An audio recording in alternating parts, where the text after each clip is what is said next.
Assalamu alaikum everyone, and welcome to today's Matic video update. I'm looking at Matic pretty much breaking out the bear flag. This bear flag is actually broken. Okay, so that's there was a stop loss up here at 0.83, and right now you just ended up breaking that bear flag, and there was a little bit of a double bottom right here. I'm just going to show you very quickly.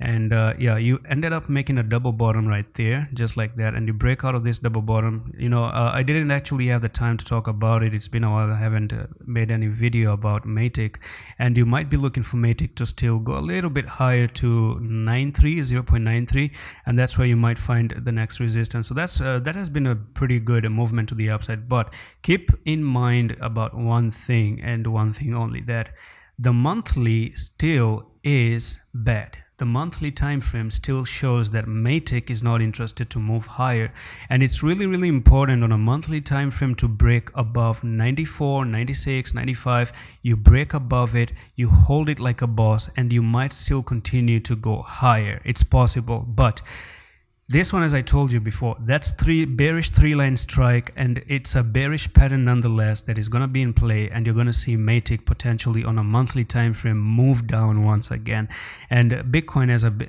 a chance of making bear flag and going down to $8,700. And that's pretty much it for this quick update on Matic. I'm going to see you the next one. Allah Hafiz.